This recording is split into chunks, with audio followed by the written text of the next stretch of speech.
Hola amigos, muy buenos días, ¿cómo están? Estamos saludándoles desde Las Guarmis, su programa que cada mañana les trae las noticias de la comunidad con un enfoque sin duda de género también. Escuchábamos hace un momento a Adriana, hermana de Paola Ortega, pudimos conversar la semana anterior con ella, entendemos lo doloroso que es este caso y además el cinismo que hay en el sistema judicial y en los femicidas, ¿no? Cómo tratan de salirse con las suyas de cualquier forma y pues bueno, las autoridades deben poner un freno a estos intentos de salirse con las suyas de los homicidas, los asesinos, los que inventan este tipo de tramas para ocultar las muertes de las mujeres a las que asesinan vilmente. 9 de la mañana con 6 minutos, 9:06, estamos ya en este espacio de Las Guarmis, les enviamos un abrazo, un saludo, gracias a quienes están conectando a través de las redes sociales, hay muchísimos mensajes que nos han enviado el día de ayer, también el día de hoy los vamos a compartir, pero quiero saludarle a nuestro querido compañero Edison Paucar, que nos va a acompañar esta mañana. Ha estado trabajando el tema del empleo en nuestro país y también vamos a poder conectarnos con el economista Santiago García, que también entiendo ya está pues a través de la vía telemática en esta mañana, pero Eddie pudo conversar con la ciudadanía en las calles, pudo darse un saltito por la ciudad para poder recoger también los testimonios, para poder recoger las impresiones de la ciudadanía en torno al empleo o al desempleo en nuestro país. Hola Eddie, ¿cómo estás? Hola Sofi, amigos de Radio Pichincha, a la audiencia de Las Guarmis, pues muy buenos días, un gusto saludarles nuevamente, estar por este espacio. Y sí, efectivamente Sofi, como decías, en estos días ha salido dentro de la página web de la radio un reportaje acerca del desempleo en Ecuador, que es un tema que hay que analizarlo desde distintos puntos de vista porque, digamos, la cifra de desempleo al parecer no es tan amplia. Pero claro, esto es causa de que la mayoría de gente se está yendo al subempleo y teniendo ingresos súper bajos que los está obligando casi a sobrevivir en este país. Exactamente, y pues de eso vamos a hablar también con el economista Santiago García, a quien vamos a saludar inmediatamente. Economista, ¿cómo está? Muy buenos días, gracias por acompañarnos y gracias por la espera también.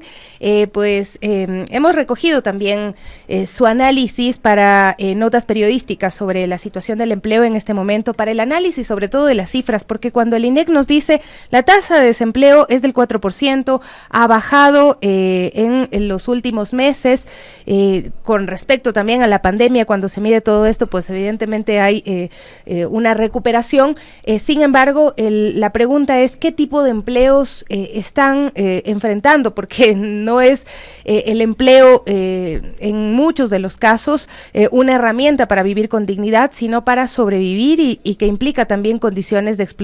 ¿Cómo está? Buenos días, economista.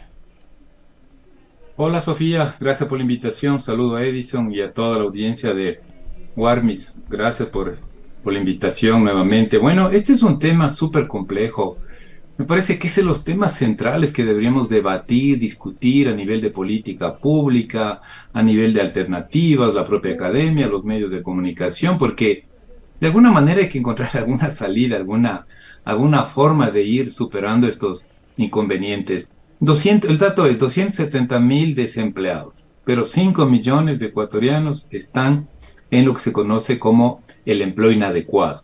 ¿Qué es empleo inadecuado? Pues aquel empleo que no tiene todas las garantías y como bien lo dijo Edison, una de las características de ese empleo inadecuado es posiblemente o en su mayoría ganar menos de los $450 mensuales que el salario básico unificado.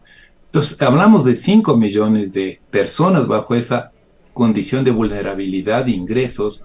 3 millones nos hemos vuelto ya privilegiados los que tenemos la suerte de un empleo formal, de un empleo adecuado, y como digo, a los 270,000 personas que están en desempleo abierto. Entonces, eso es importante entender estas cifras. Yo creo que a veces la ciudadanía tiene todo el derecho a confundirse, pero creo que de alguna manera ya se va entendiendo que finalmente gran parte de los ecuatorianos no es que se desemplea, lo que pasa es que se ocupa en actividades, digámoslo así, de una forma más sencilla, en actividades informales que no le garantiza ingresos ni horas trabajadas dignas para sostener su vida y su familia. Entonces, de eso, Sofía, empecemos así. Es un tema complejo, con las cifras que he dado, que realmente nos llaman a la preocupación y a la reflexión ¿no es cierto? Porque Así de alguna es. manera hay que encontrarle salida. Por supuesto, estamos de acuerdo con eso. Edison estuvo en las calles de la capital. Edison, yo quisiera que nos digas, también para que lo analice el economista García, ¿qué opina la ciudadanía acerca del empleo? ¿Cuáles son las realidades que te pudieron comunicar? Claro, Sofi, estuvimos caminando, haciendo un Vox Populi, conversando con la gente, y llama la atención que la mayoría de personas, bueno, aparte de que no encuentran empleo, se queja de que cuando hay algún tipo de vacante, digamos, les piden, sobre todo a los jóvenes, muchas cosas que les impiden lograr obtener ese puesto laboral. Por ejemplo, experiencia laboral. Muchos jóvenes salen recién del colegio, de la universidad, y no tienen, pues, obviamente... La experiencia. La experiencia. No tienen 3 años de experiencia cuando tienen 21 años. Claro, y entonces son esas condicionantes lo que les van dejando sin lugares donde trabajar, y optan por eso, por el trabajo informal, por tratar de buscarse alguna manera de sobrevivir, ¿no? Que es la imagen que deja todo este ambiente del subempleo. Pero además, economista, quisiera que escuche pues precisamente este Vox Populi, porque Edison les preguntó qué le recomendarían a las personas que están hoy optando por la presidencia, vicepresidencia, a los asambleístas para que trabajen en el tema del empleo, y a mí me sorprendió escuchar a algunos de ellos, así es que quisiera que usted me dé también sus opiniones, por favor, los testimonios, mi querido Fer. ¿Cómo ve que está la situación de empleo en el país? Chuta, está muy complicada, oiga. Desde que entró el gobierno de Lenín Moreno, nos arruinó bastantes empresas. Complicado, muy difícil. Llegó pandemia, complicado, oiga, no hay mucha escasez de empleo, aunque el gobierno diga lo contrario. La realidad es del pueblo que sabemos nosotros, que no hay empleo. Los pocos empleos que tenemos que cuidar. Los empleos adecuados están escaseando es porque hay mucha competencia extranjera también. Dese cuenta que al extranjero le pagan menos de lo que un ecuatoriano gana aquí. Entonces es una pelea desleal contra nosotros, porque un empresario prefiere pagar barato, mano de obra barato, a pagar lo normal y más beneficios de ley que merecemos todos, creo yo. Aparte, también quería preguntarle, ¿qué es lo más difícil que usted ha visto al momento de encontrar empleo, tal vez? La edad. Usted pasado los 30 años aquí en Ecuador ya no le contrata a nadie en lo que es hombres. Y finalmente le quería preguntar al siguiente gobierno que va a llegar, ¿qué le recomendaría para incentivar el empleo? Que ayude con más beneficios a los empresarios y facilidades para que nos contraten y nos den empleo. Que haya más facilidades, flexibilidades en impuestos, todo para que los empresarios puedan crear plazas de trabajo para que podamos acceder a una plaza de trabajo. Bueno, actualmente estamos en un proceso de cual, en vez de que haya más empleo para las personas que estamos en este momento cursando lo que es los estudios, debería haber más fuentes de trabajo, ¿no? Más que todo para que no haya ese tipo de inconvenientes al momento de que cuando uno se sale de la universidad no estemos en el proceso de que necesitamos experiencia para poder conseguir un trabajo. Y lo que ahorita está casi la mayoría de personas estamos complicados en este mundo en el que vivimos actualmente, ¿no? Mi nombre es Miriam Medina. Señora Miriam, ¿cómo ve que está la situación en la Tacunga, la situación laboral? Hay bastante gente informal, se ha incrementado los trabajos o los emprendimientos también, porque un trabajo bajo dependencia ya está escaseando. ¿Qué cree que es lo más difícil al momento de conseguir un trabajo estable, digamos? Las oportunidades de trabajo no hay mucho. Hay muchos locales incluso que han cerrado, muchos negocios. De ahí los emprendimientos que la gente se ve obligada a hacer para poder generar ingresos. O sea, la gente se lo está buscando como puede. Sí. Ya, al siguiente gobierno que vaya a llegar, ¿qué le recomendaría para, digamos, ayudar a que se incremente el empleo? Una estabilidad del país y más seguridad. Bueno, economista, ¿cuál es su primera impresión escuchando todo esto? Porque a mí me llamó la atención que los ciudadanos plantean, por ejemplo, que haya más facilidades para los empresarios y más flexibilidad de impuestos. Esto es real, se les baja los impuestos a los empresarios y ya aparece el empleo. Plantean que el tema de experiencias versus estudios también pues pueda mejorarse. Es que sí, es complejo porque terminas los estudios, se supone que en los estudios te preparaste para hacer un trabajo, pero cuando sales te piden experiencia laboral, no experiencia dentro de no haber estudiado necesariamente, o haber estudiado y haber tenido experiencia laboral. Y también hablan sobre la informalidad y que la gente pues pueda tener más emprendimientos. Los emprendimientos le sostienen a la gente también. Este tipo de cosas a mí me llamó la atención. ¿Qué es lo que opinamos los ciudadanos sobre las posibilidades de obtener un empleo? Bueno, Sofía, a mí me parece que nos dan una lección de vida, ¿no? La gente de nuestro pueblo habla con tanta propiedad. A veces los académicos nos perdemos de nuestros estudios y lo que ha hecho Edison con esta entrevista me parece genial. Yo destaco dos cosas. La una, que sí habla de que la necesidad del empleo está vinculado con la oportunidad de encontrar empleo. Y la oportunidad de encontrar empleo es producción, no hay otra. O sea, ahí tenemos que estar claros en el sentido de que no puedo ocuparme si no tengo la respectiva fuente de empleo que está en los sectores productivos. Ahora, en el país necesitamos elevar el debate para cerrar esta primera idea. El sector productivo que genera empleo no termina en las empresas, las sociedades anónimas y las compañías limitadas, sino que el sector productivo hay que entenderlo de una forma más amplia. Por ejemplo, hay 15.000 organizaciones de la economía popular y solidaria, son las cooperativas de producción, está incluido también, ¿no es cierto?, las asociaciones de servicios, y los gobiernos se olvidan de eso. Parecería que el empleo es solo el tema empresarial. Hay que trabajar en el sector empresarial, pero como menciono, hay que trabajar en la economía popular y solidaria. 15.000 organizaciones, es mucha gente que está involucrado ahí. Hay 1 millón de organizaciones, llamemos de la economía familiar campesina, campesinos con menos de 5 hectáreas que producen alimentos. Entonces hay que atender ahí a estas personas porque ahí está precisamente la ocupación. Hay cientos de miles de emprendedores. Hay una ley que se llama aquí en el Ecuador la Ley de Emprendimiento y define el emprendimiento como unidades productivas menor a 5 años. Entonces, Sofía, ¿por qué hago este recuento? Porque creo que así deberíamos entender. La oportunidad laboral tiene que generar todo este circuito amplio de producción y a veces nos quedamos como que solo es lo formal, solo es la empresa, cuando en realidad es más amplio. Y la otra idea que me queda, y a mí yo aprendo mucho, es esta posibilidad, ¿no es cierto?, de que se piense adecuadamente en las políticas, sin mucha ideología, sino, por ejemplo, esta cuestión práctica que dicen que sea más flexible, que el empresario tenga la mejor y el sector productivo tenga la mejor posibilidad para generar ese empleo. Que si el tema impositivo es tal cual, pues bueno, que se haga el esfuerzo para que facilite el empleo. Por ejemplo, aquí hay incentivos tributarios para todo, menos para generar empleo.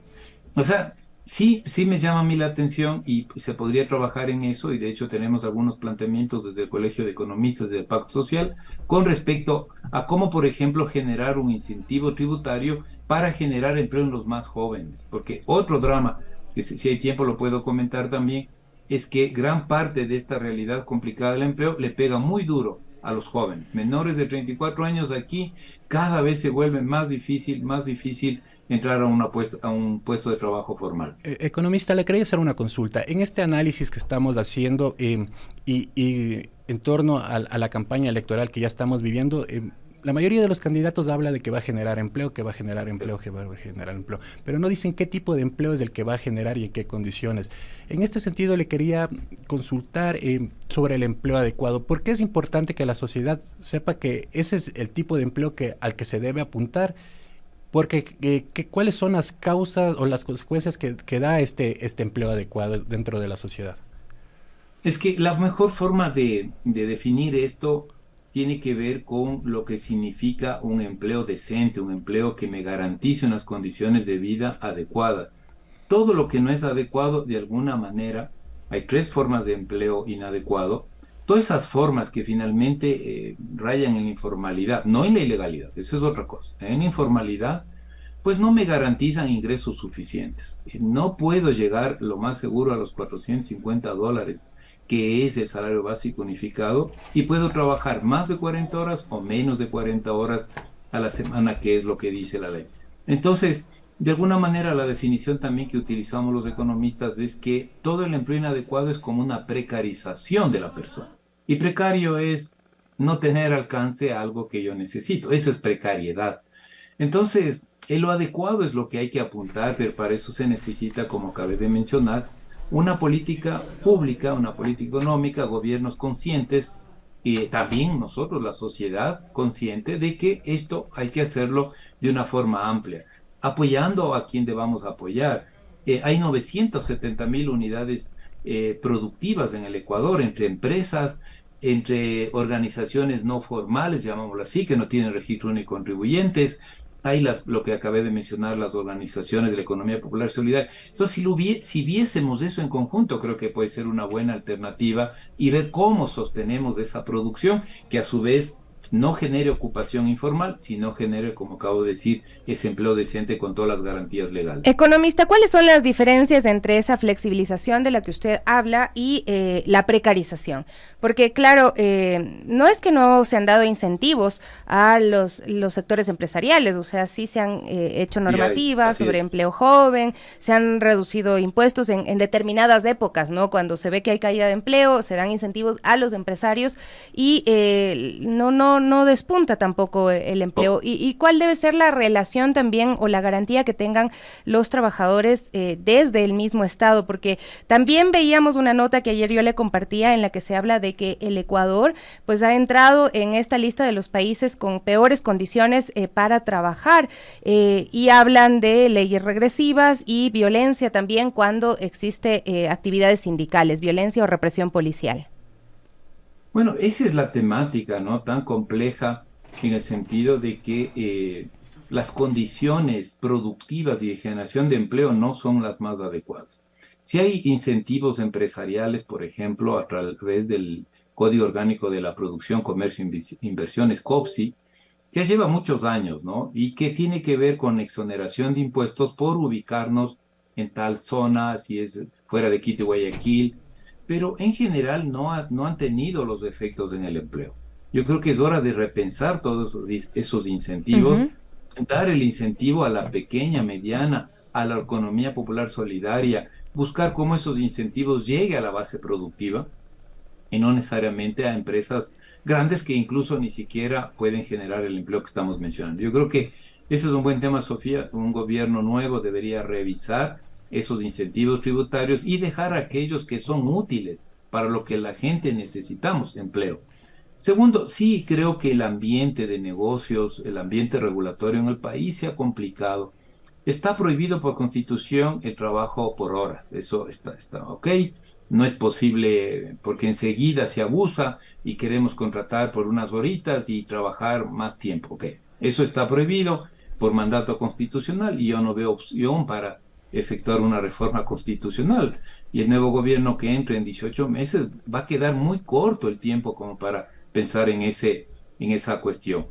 Donde sí puede haber consenso es, por ejemplo, en lo que significa un trabajo mucho más y una regulación mucho más precisa en lo que es el trabajo a tiempo, llamémosle parcial, lo que es el tiempo a trabajo por obra. Ahí hay unas regulaciones que creo, si tenemos la buena voluntad, se podría corregir. Por ejemplo, el trabajo ocasional tiene un recargo del 35%.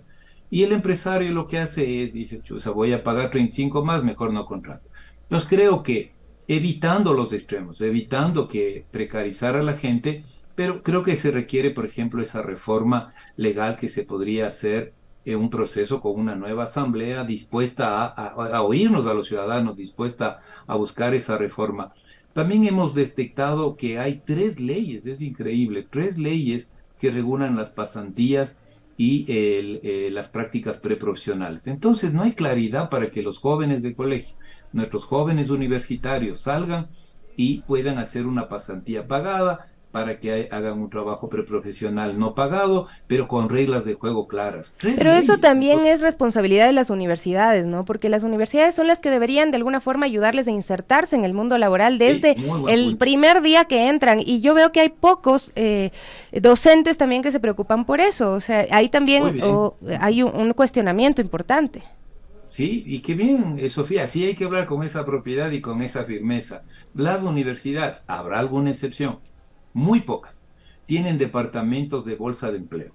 Entonces, eso dificulta, ¿no es cierto?, la ligazón entre nuestros estudiantes universitarios y el sector productivo ampliado que yo mencioné. También las universidades no hacemos educación y capacitación en lo que se llama habilidades blandas del trabajador, del profesional. No sabemos cómo saludar en una entrevista de trabajo, no sé cómo hacer el currículum vitae, no sé cómo resolver, ¿no es cierto?, y mostrar liderazgo en una entrevista. Se llama competencias blandas y seriamente nos hemos descuidado en el sistema universitario.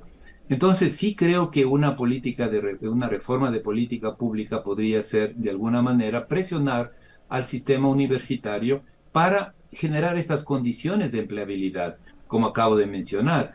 También hay una revisión de carreras universitarias, que no hay demanda en el mercado de trabajo y seguimos cuando el mercado me dice, mira, esa carrera ya no, hay pocas posibilidades, pero seguimos ahí porque no tenemos flexibilidad. Muy buen punto, creo que lo que acabé de mencionar, reformas legales, podría ser una cuestión que se elimine esos incentivos tributarios que no generan empleo, trabajar en el tema de la reforma de ley de pasantías, trabajar en esto de facilitar el empleo, llamémosle por obra, el empleo a tiempo definido. Se pueden hacer, trabajar en el sistema educativo para que haya desde el colegio incluso esta capacitación, esta educación de competencias blandas. ¿Cómo se trabaja, Sofía, en equipo? A veces llega uno a un empleo, salen nuestros chicos y no están con esa experticia ni con esa educación suficiente para trabajar en equipo, y eso me dificulta mi relación laboral. Buen punto, me parece que ahí hay mucho que hacer y se puede hacer, solo necesitamos voluntad política, necesitamos convencernos que es posible hacerlo, y estoy seguro que se pudiesen originar estos cambios que reclamamos para resolver todo este, como digo, es el principal problema, diría yo, socioeconómico del país. Principal problema socioeconómico. Ok, dicen, bueno, la Reserva Internacional o el fiscal. No, el principal problema socioeconómico es el desempleo y el trabajo inadecuado. Porque eso finalmente nos hace a todos los ecuatorianos que estemos bien o estemos mal dentro de nuestra sociedad. Sí, economista, otro punto que era importante topar en este tema es acerca igual de otra de las propuestas que están manejando mucho los candidatos para reactivar el empleo y reactivar la economía, que están diciendo los microcréditos. Están otra de las ofertas de campaña que se ha dado en los últimos años es los microcréditos. Les vamos a dar $5,000, $10,000 a los emprendedores con el 1% de interés. ¿Es viable esta situación de los microcréditos que ponen a unas tasas, por lo menos en las ofertas de campaña, unas tasas muy bajas y al momento, en caso de que asuman, pues no nos ha cumplido? Un ejemplo es el del gobierno que estamos viendo con Guillermo Lasso, que ofreció los microcréditos a 1% y casi nadie ha accedido a esos microcréditos, y ahora nuevamente muchos candidatos están por esa línea. ¿Es viable, es posible hacer esto, o simplemente es unas ofertas de campaña para ganar algunos votos? Yo creo que el tema es trascendente, quizás el mecanismo como lo plantean no es el adecuado, porque el dato que disponemos ya en el país es que el 50% de ecuatorianos mayor de 15 años no tiene acceso a servicios financieros. Se llama el tema de exclusión financiera. Y los gobiernos en general no le han puesto mucho énfasis a una buena política de inclusión financiera. Entonces yo le digo a un estudiante universitario, yo soy profesor de la Universidad Central de Ecuador, mira, vamos a apoyarte en el emprendimiento, pero sin crédito. O sea, ¿qué puede hacer? Y además no es sujeto de crédito porque no tiene el score bancario, porque no tiene experiencia, no tiene colaterales o garantías, entonces complica el emprendimiento. Así que me parece que ese tema sí debemos tratarlo en la campaña electoral y ver qué dicen los diferentes candidatos, pero que lo hagan de una manera sostenible. Prestar al 1%, descapitalizar al sistema financiero es muy complicado. Sí hay el dato, creo que al final se han entregado menos de 100,000 créditos a este 1% o al 1% del programa que tiene este gobierno, pero ya digo, o sea... ¿Cuál es el impacto de ese dinero entregado, claro, o sea, no? Ese es el tema. ese es el tema, entonces creo que hay que hacer la cuestión más sostenible, más estructural. Por ejemplo, hay que capitalizar y hacer que se maneje mejor la banca pública. Doy un dato. La morosidad en la Corporación Financiera Nacional, 16%. La morosidad en el sistema bancario privado, 3%. Entonces, no es atacar a la banca pública, lo que hay que poner los puntos sobre las IES. A ver, manejemos bien la banca pública, hagamos que estén en todas las provincias, que estén en las parroquias más pobres. La banca pública no persigue lucro como persigue un banco, esa es su razón de ser, ¿ok? Pero la banca pública tiene que estar donde la banca privada no esté y esté en territorios. Esa política me parece que quisiéramos escuchar a los candidatos hablar de esa manera, ¿no? Ponernos a subsidiar y como hemos visto, entregar créditos sin incluso por debajo de la inflación. Por ejemplo, eso hace que todo el sistema financiero no quiera participar. ¿Cómo le obliga una cooperativa a prestar cuando está pagando 8% de tasa de interés por mi ahorro? Y luego le digo, presta al 1%, o sea, eso no existe, eso no... ¿Y no la se obra puede pública, reactivar la obra pública, tiene También. impacto? Por supuesto, y una de las políticas que se ha venido en los últimos años ajustando la inversión pública, Sofía, sabemos, ¿no? Que hay que poner orden en el tema fiscal. ¿Y qué se baja? El gasto en inversión. El gasto de inversión es importante porque las carreteras, los puentes, las infraestructuras, lo hace la empresa privada, lo hace la pequeña, mediana industria, porque se vincula al tema de la construcción. Pero eso se ha caído. Por tanto, el empleo también se ha caído en los sectores formales. El sector de la construcción lleva 6, 7 años de caída. No logra recuperarse. Entonces, un sector que genera empleo como la construcción y para los sectores más populares, pues en los últimos años no ha tenido cabida para poder expandirse. Entonces, creo que es fundamental recuperar, y también quisiéramos oírle a los candidatos que nos hablen de manera sostenible cómo volver a hacer inversión pública. Eso debería ser un consenso en el país. Sin inversión pública es difícil que salgamos adelante, es difícil que ciertos sectores productivos se recuperen, que ciertos sectores puedan generar el empleo que pueden generar, pero que no se generan condiciones. Entonces, y también había, Sofía, que estaba pensando lo que decía alguien del pueblo, es el tema de seguridad. El tema de seguridad, por ejemplo, hoy pongo un ejemplo, se está volviendo dramático. El sector turístico en Esmeraldas va a caer un 80%. Qué grave. Imaginemos esas familias, Sofía, ¿no es cierto? Y Edison, lo que les espera, porque no vamos a ir a vacacionar o ir a las playas esmeraldeñas, por ejemplo, el pueblo quiteño, los ciudadanos quiteños. Entonces, qué drama que estamos creando para esa gente. Yo sí me preocupo y digo, bueno, algo habrá que hacer, ¿no? Pero también el tema hay que buscar soluciones contundentes para la inseguridad. ¿Cómo podemos viajar si no tenemos un mínimo de seguridad? ¿No es cierto? Entonces somos seres humanos, nos preocupa nuestra familia, quisiéramos ir, pero el impacto en el turismo esmeraldeño es duro. Yo digo, es tremendo y es bueno que por lo menos en esta emisora lo podamos decir, ¿no? Y que alguien se acuerde y empecemos a ver alguna política para resolver este problema que ya está, ahorita ya está, no hay que esperar, ya está presente, como digo, nos preocupa mucho para esa gente que vive del turismo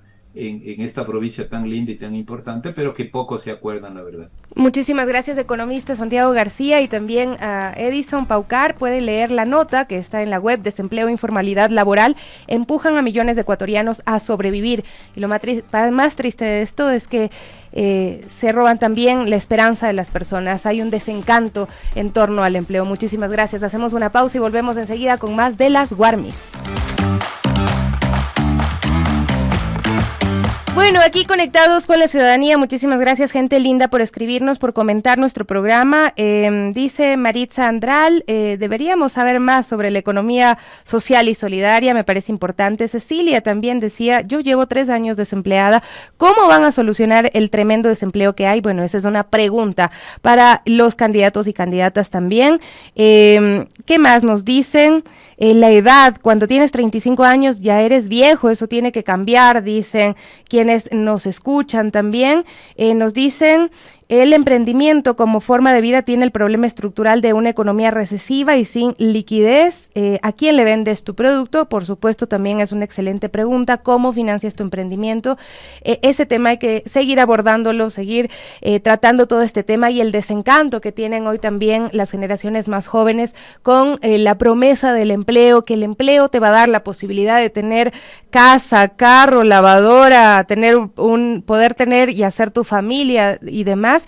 Los jóvenes se están dando cuenta de que no es tan así como se manifiesta y que incluso están tratando de obtener estos incentivos instantáneos, ¿no? Para poder pasar el mal rato del sinsabor de que estás trabajando, estás intentando ahorrar y no logras comprarte tu casa, no logras comprar un vehículo, si es que es así lo que deseas. Ese tema de los sueños y de las expectativas también es importante, pero hay algo que es indiscutible, que pues es el tema del bienestar y el de poder por lo menos acceder a lo básico. ¿Cuántas personas sí pueden acceder a lo básico, a lo mínimo, que es la salud, la educación, y cuántas personas no en este país? Pues ya vemos las cifras, más de 5 millones de personas tienen empleo inadecuado en el Ecuador. Bueno, tenemos testimonios y denuncias ciudadanas, las vamos a compartir. Muchísimas gracias a ustedes. Esta denuncia la enviamos ya a la empresa de agua potable, al señor Pérez, muchísimas gracias también, al señor Pozo, también gracias por hacernos llegar esta inquietud.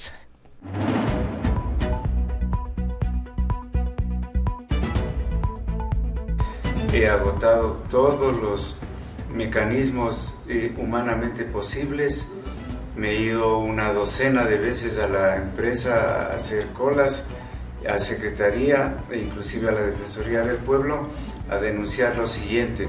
Desde hace un mes aproximadamente comienza a aparecer agua en los cimientos de mi propiedad y sigue fluyendo, y cada vez esto va fluyendo más y prácticamente dañando el muro que existe ahí y que cuesta por supuesto dinero, y lo mismo las paredes de la vivienda, que inclusive quienes vivían ahí se fueron por cuanto no es posible vivir en medio del agua y de la humedad.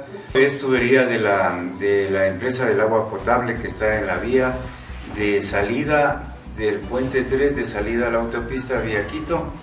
Entonces esa red que está ahí sin duda se ha roto en la parte subterránea porque está todo tapado, y esa agua, como no tiene salida, sale a mi propiedad que está junto a esa parte de la autopista.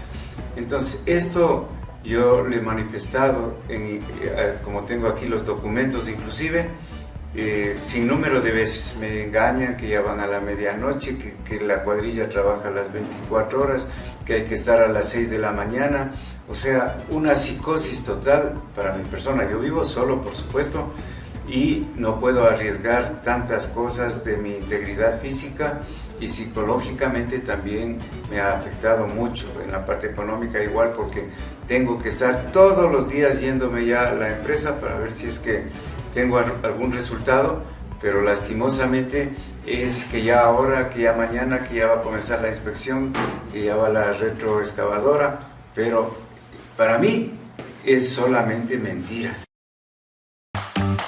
Bueno, es triste escuchar a una persona adulta mayor, además, pues andar en esta tarea tan difícil de buscar una respuesta de la empresa de agua potable. Nosotros le hemos enviado ya a la empresa de agua potable y esperamos que pronto vayan, porque nos dice estamos esperando más de un mes. Veo que una de las comunicaciones se han hecho el 3 de julio, es decir, pues sí, son más de 15 días y sigue pasando el tiempo, y nos llama desesperado el señor Pozo y nos dice mi propiedad se está acabando porque hay esta filtración. Son tuberías de la empresa de agua potable que están en mal estado y que están deteriorando mi vivienda. Y tenemos otro testimonio más, una persona adulta mayor, la señora Silvana, le envió un abrazo muy fuerte, espero que esté mejor, porque ella tuvo un incidente en una estación del trolebús, al bajar de una unidad del trolebús. Escuchen ustedes.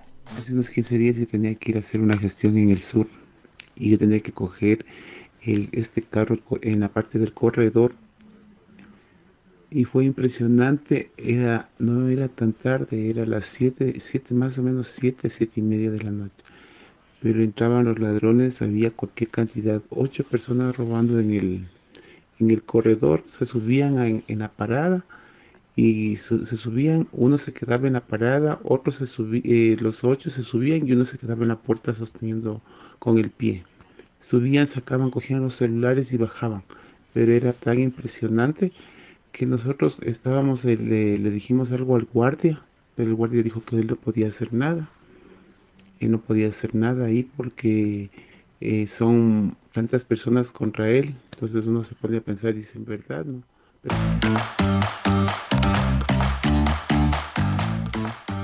Me he animado a relatar mi historia sucedida el día de ayer, la tarde de ayer, con la esperanza de que no suceda a ninguna otra persona esta desgracia. Ayer tomé una unidad del trolebús en la estación de La Y, me fui hacia atrás donde habían asientos vacíos. Traté de bajarme cuando llegamos a la estación de la Caja del Seguro al frente del Parque del Ejido por la puerta que yo vi más cercana, pero no fue abierta. Eran más o menos las 3:30 al tratar de salir por la puerta que abrió el conductor y por la que salieron las otras personas. La puerta se cerró y yo me quedé con mi pierna atrapada. También me apretó los brazos, mi cuerpo. Obviamente con esa manera de no tener cómo moverme me caí. Tengo hematomas en mi pierna, en mis rodillas, inflamación en mi brazo. La gente le gritó al conductor para que abriera la puerta, si no, realmente yo creo que hubiera sido arrastrada y perdida la vida. Pienso que con esta experiencia que deberían tener las puertas, alguna luz o algún sonido, algo de emergencia para prevenir a las personas de accidentes al bajar o al subir, ya que yo, como me muevo generalmente en transporte público, siempre estoy mirando que las personas hacen realmente terribles maniobras para embarcar o le empujan a uno o se dan modos porque parece que ya saben cómo funciona esto y es la ley del avivato. La unidad del trolebús partió, parecía que el conductor tenía mucha prisa y yo quedé en shock y con mis heridas en los brazos y en las piernas y sin tener a quien acudir, yo pedir ayuda. Creo que esto que estoy haciendo es una necesidad para que no le pase a otras personas y también las autoridades encargadas del trole y del municipio tomen cartas en este asunto. Somos seres humanos, no somos animales. Aquí se puede maltratar porque actualmente yo lo que veo es que los animales tienen más consideración antes que las personas, los niños, las mujeres, la gente de la tercera edad. Ojalá que sirva de algo mi dolor y mis heridas. Señora Silvana, de verdad le abrazamos muy fuerte y también es un llamado de atención para el municipio, para las empresas que pues trabajan en el tema de movilidad en la capital. No puede ocurrir esto en el trolebús y son muchísimas las experiencias de gente que no puede terminar de salir de la unidad, cierran las puertas y terminan generando realmente cosas como esta, el atentado a una persona adulta mayor. Nuestra solidaridad y nuestro abrazo para usted. 9:47 minutos, 9:47, vamos a presentarles en un ratito más a nuestro invitado. Nada más quería comentarles, el Edi casi no llega el día de hoy porque pues se olvidó de que están ya en la rehabilitación de la Avenida Patria. Este lunes, también se ha anunciado que van a darse estos trabajos en varios sectores y pues ahí están las imágenes que podemos observar, ¿no? Esta intervención vial se ejecuta desde la calle 9 de octubre hasta la avenida 6 de diciembre, ¿no? Bueno, hay que tener precaución en este sector donde se están realizando trabajos. 9:47 de la mañana, mañana les vamos a ampliar un poquito sobre el plan de reorganización de rutas de transporte público de Quito, que ha sido anunciada para el año 2024 y es una urgencia también que tiene la capital, la necesidad de que se reorganice y tiene que hacerlo sí o sí por el inicio del funcionamiento del metro de Quito. Ustedes recordarán lo que pasó cuando empezó a operar el metro, que algunos servicios de transporte incluso dijeron, bueno, ¿para qué vamos a trabajar hoy si ya toda la gente está usando usando el metro, y efectivamente hay que darle viabilidad en otras rutas que también son necesarios para los ciudadanos y ciudadanas. Antes de pasar con nuestro invitado, nada más recordarles y mencionar lo que nos han enviado, y hemos visto también un tuit de la Agencia Metropolitana de Control. Dice: esta madrugada ejecutamos un operativo interinstitucional en el barrio Los Mastodontes en Carcelén, junto a Brasquito, Zona La Delicia, Policía Ecuador y agentes de Quito. Se retiró una puerta metálica que se encontraba obstaculizando la libre circulación en el espacio público. Además, se notificó el acto del inicio del procedimiento sancionador. Hemos seguido este tema, es un tema complejo porque los habitantes del barrio Mastodontes dicen: nosotros ponemos la puerta porque nadie nos garantiza seguridad, no hay seguridad desde la policía, no hay seguridad desde el municipio, y pues hemos puesto estas puertas por eso. Sin embargo, impiden la movilidad de los ciudadanos de barrios como Carcelén Bajo, quienes se han visto realmente muy afectados y también han expresado que empieza ese choque que también tiene que ver con expresiones muchas veces racistas y aporofóbicas incluso, ¿no? Así es que hay que tener mucho cuidado con eso. Veremos cuánto dura, porque ya han retirado las puertas y luego vuelven a poner no una, no dos, sino muchísimas otras más. Oro y récord para Kiara Rodríguez en el Campeonato Mundial de Paratletismo. Con esto cerramos este bloque, gracias a Tu Voz TV que también lo replica. La paratleta ecuatoriana Kiara Rodríguez hace historia en el deporte paralímpico nacional y a nivel mundial, pues a sus 20 años acaba de conseguir una nueva medalla de oro en salto largo, siendo doble campeona mundial. Además impuso un nuevo récord mundial con 6.23 metros y superior a la australiana Anna Grimaldi y a la estadounidense Talia Williams, quienes completaron el podio. Tras esa brillante situación y actuación, la guayaquileña ya está clasificada para los Juegos Paralímpicos de París 2024, donde espera reafirmar su gran evolución dentro de la disciplina deportiva. Se destaca que Rodríguez ya tiene 2 medallas de oro en el reciente Mundial de Paratletismo disputado en París, Francia. Felicidades, un abrazo muy fuerte. Ahí están las instituciones del Estado y toda la ciudadanía, pues abrazando ese sueño de Kiara y por supuesto también recordando la fortaleza que tiene esta mujer. Hacemos una brevísima pausa y ya tenemos a nuestro invitado. Vamos a hablar de métodos de anticoncepción, que es lo último que se muestra para que las mujeres pues puedan planificar su maternidad. Ojalá siempre fuera así planificada, porque lo decimos mil y unas veces aquí: la maternidad será deseada o no será. Ya volvemos.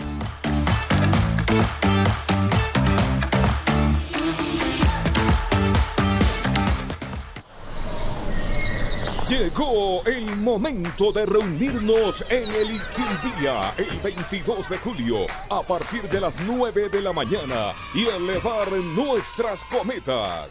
Invitados especiales: DJ El Loco Javi y DJ Sebas Vélez, quienes nos sorprenderán con sus increíbles mezclas.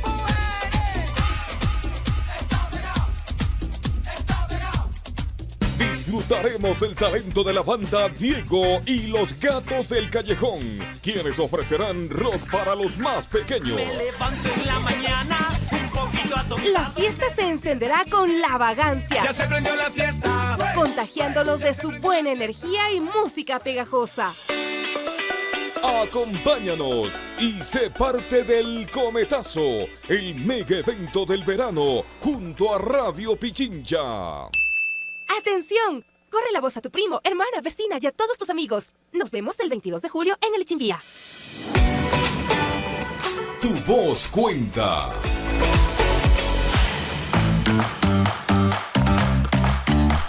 Bueno, estamos de regreso, 9 de la mañana con 52 minutos, 9 con 52 minutos. Queremos agradecerle también a nuestro invitado, ginecólogo obstetra Iván Ortega, y vamos a hablar de los nuevos métodos anticonceptivos. ¿Cómo está? Bienvenido. Muchas gracias por la invitación.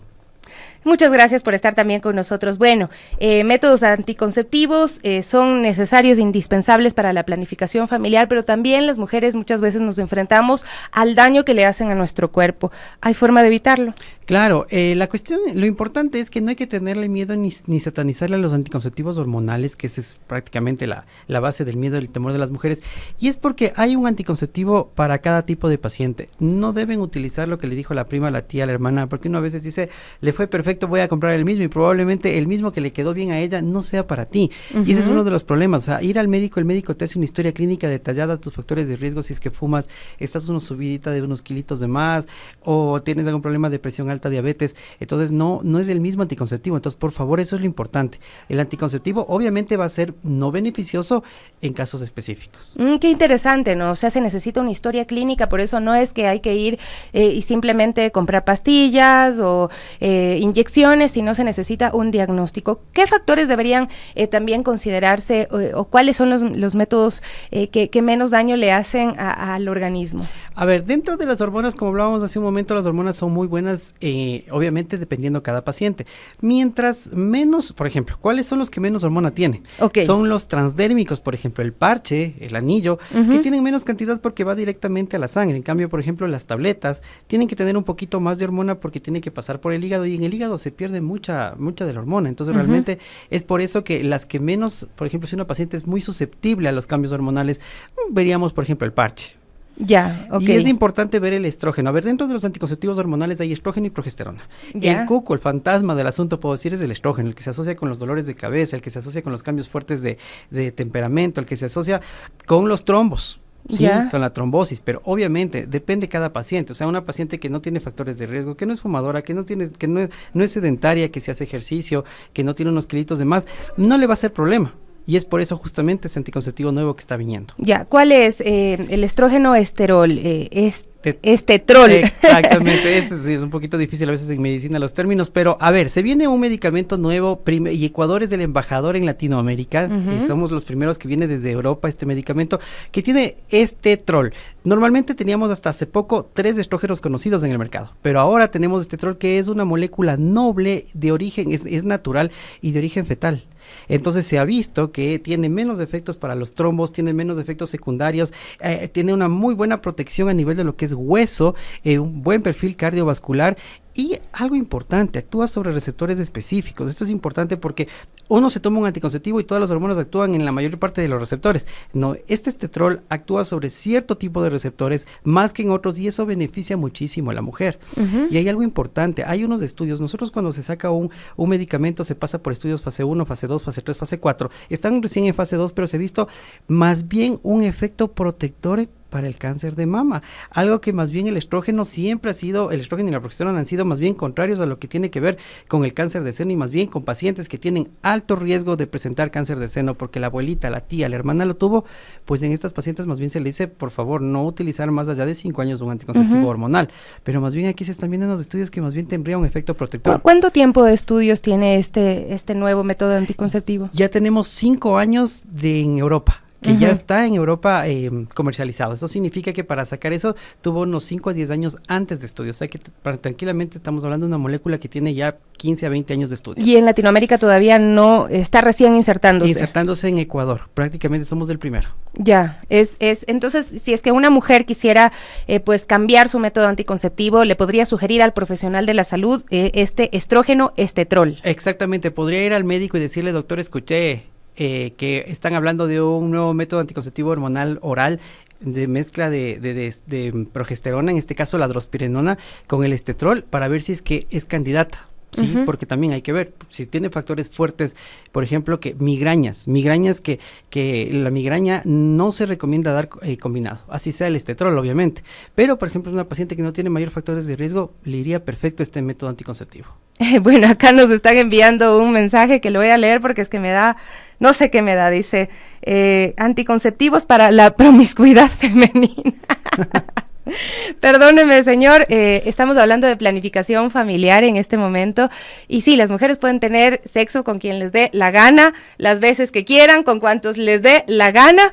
El tema es si quieres embarazarte o no embarazarte, ¿no? Para eso sirven los métodos anticonceptivos, claro, no para tratar la promiscuidad de las mujeres. Es que eso es algo terrible en nuestro medio porque yo fui rural alguna vez y escuché esto mismo en hombres, obviamente, del área todavía rural, ¿no? Que todavía se escucha todo pésimo, ¿no? Entonces les prohibían a las mujeres tener métodos anticonceptivos. Que con eso iban a tener más hombres. Entonces o sea, yo me río, pero en realidad es gravísimo, ¿no? De que hombres piensen que las mujeres no pueden usar métodos anticonceptivos porque son promiscuas. Totalmente, es algo machista que espero se erradique lo más rápido en nuestro país. Bueno, hablábamos de una cosa y pues se seguía muchísimo con lo otro, pero estamos hablando de esta necesidad de que las mujeres puedan planificar. ¿Qué tan seguros de este método anticonceptivo en el momento de la efectividad? Porque siempre te dicen 99.9% y yo tengo algunas amigas que ese 1%, 0.01%, pues les falló. Realmente sí, es muy efectivo, es uno de los más efectivos que hay, exactamente, tiene un 0.02% de que algo falle. ¿Cuál es el problema de por qué falla un anticonceptivo? Primero, uno cuando va al ginecólogo tiene que decirle qué gusto tiene sobre un anticonceptivo. O sea, lo primero que pregunto es ¿qué quieres usar? Porque no le puedo obligar a que tome tabletas. Por ejemplo, si la paciente es mala tomando, empieza a atrasarse 1 hora. Que se olvida. 3 horas. O sea, yo. Exacto. Entonces ahí no valdría un método hormonal oral, por claro. ejemplo. Entonces lo primero es saber si es que uno va a cumplir. Hay métodos que son, por ejemplo, que no dependen de la paciente. Por ejemplo, el implante, la T, que también se han quedado con la T, pero actualmente ya no se quedan embarazadas con la T porque ya se hace ecos cada 6 meses para ver si es que la T se movió. Antes la paciente, como no había, los ginecólogos no hacían ecografía en su consultorio, se ponían, le decían, 5 años dura, me perdí del ginecólogo, a los 5 años venía con un bebé a los 2 años. Entonces, por eso es importante, pero este es muy efectivo. Sí, obviamente no hay 100% efectivo porque por ahí algún lote, probablemente la composición es raro, pero sí pasa. Pero básicamente, ¿por qué pasa la mayor parte de estos embarazos no deseados? Es porque las mujeres fallan en algún momento en la toma del anticonceptivo. Bueno, es importante, pero bueno, muchísimas gracias, doctor, por acompañarnos el día de hoy. Ginecólogo obstetra Iván Ortega nos acompañaba para cerrar ya nuestro programa de las Warmis el día de hoy. ¿Algún mensaje adicional que quiera dejarles a nuestras amigas? Tiene 30 segundos. Pues nada, que acudan por favor con el ginecólogo antes de utilizar estetrol con trospirenona, un muy buen método anticonceptivo para mujeres de todo tipo de edad. Nos vamos, nos despedimos con un abrazo fuerte para ustedes. 10 en punto. Bueno, a veces me sorprenden las cosas que somos capaces de decir y cómo podemos intentar ofender o violentar a las mujeres con comentarios que parecen muy simplones, pero bueno, aquí estamos para ponernos al frente también, ¿no?